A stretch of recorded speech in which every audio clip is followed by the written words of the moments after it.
here to read the second book to you today that that was voted yesterday. And I'm really excited about this book because this book was actually my favorite book when I was younger.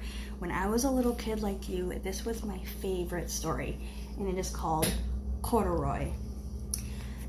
Corduroy is about a stuffed bear who wants to be bought or taken home with a child to have a friend, but he's missing a button, and he thinks that no one's going to buy him unless he has that button.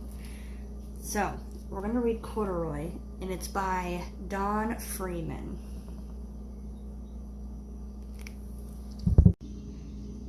Corduroy.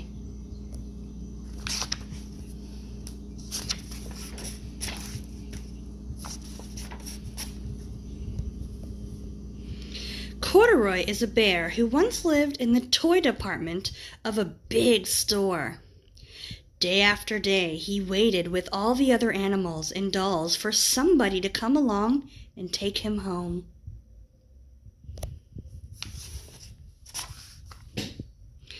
The store was always filled with shoppers, buying all sorts of things, but no one ever seemed to want a small bear in green overalls.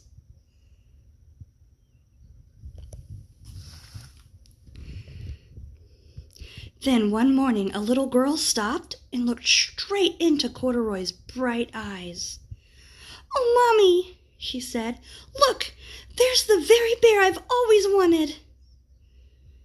"Not today, dear," her mother sighed. "I've spent too much already. Besides, he doesn't look new. He's lost the button to one of his shoulder straps."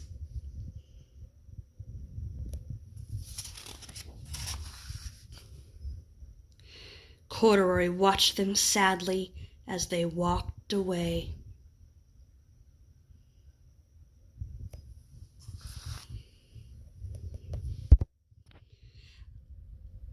"I didn't know I'd lost a button," he said to himself.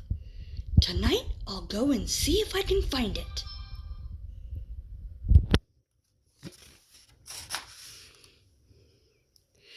Late that evening, when all the shoppers had gone and the doors were shut and locked, Corduroy climbed carefully down from his shelf.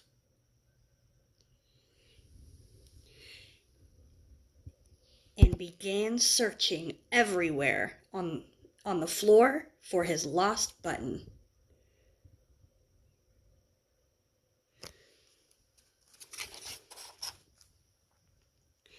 Suddenly, he felt the floor moving under him. Quite by accident, he had stepped onto an escalator, and up he went. Could this be a mountain? He wondered. I think I've always wanted to climb a mountain.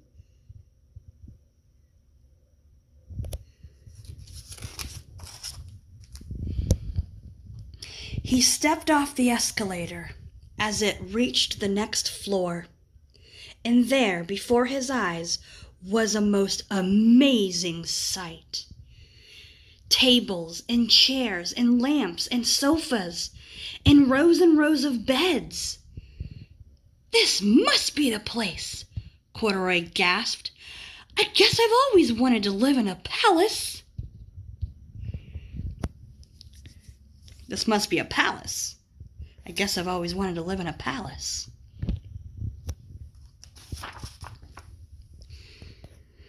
He wandered around, admiring the furniture. "This must be a bed," he said. "I've always wanted to sleep in a bed." And up he crawled onto a large, thick mattress.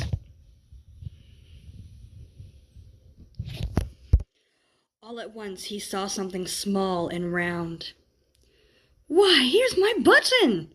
he cried, and he tried to pick it up. But like all the other buttons on the mattress, it was tied down tight.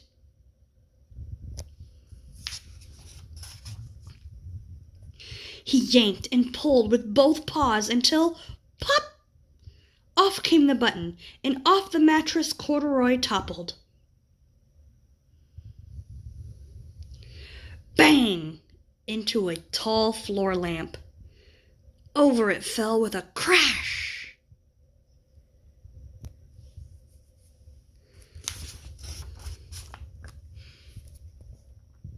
Corduroy didn't know it, but there was someone else awake in the store.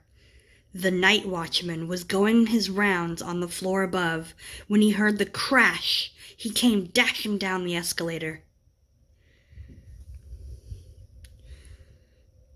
"Now, who in the world did that?" he exclaimed. "Somebody must be hiding around here."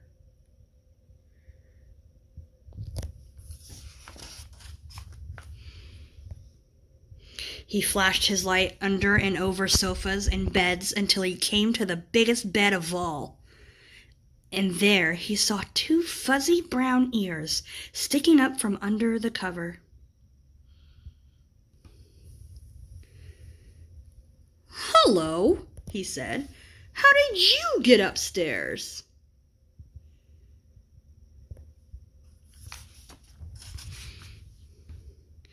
The watchman tucked Corduroy under his arm and carried him down the escalator.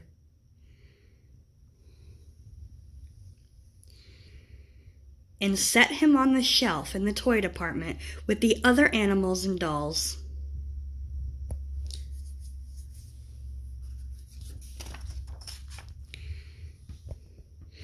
Corduroy was just waking up when the first customers came into the store in the morning. And there, looking at him with a wide, warm smile, was the same little girl he'd seen only the day before.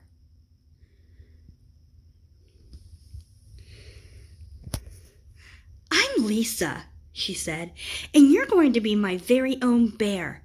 Last night I counted what I've saved in my piggy bank, and my mother said I could bring you home."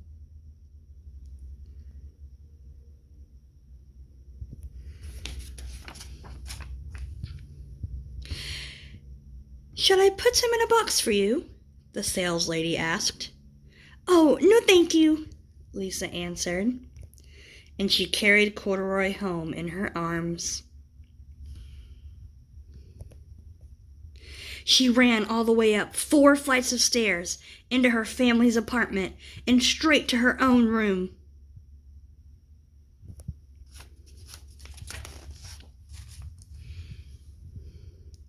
Corduroy blinked. There was a chair and a chest of drawers, and alongside a girl-sized bed stood a little bed just right for the size of him. The room was small, nothing like that enormous palace in the department store. "This must be home," he said. "I know I've always wanted a home."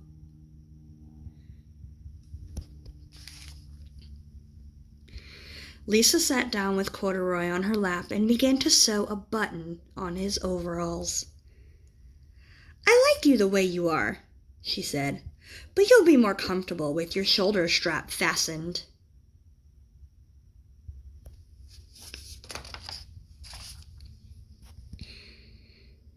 "You must be a friend," said Corduroy. "I've always wanted a friend." "Me too," said Lisa, and gave him a big hug.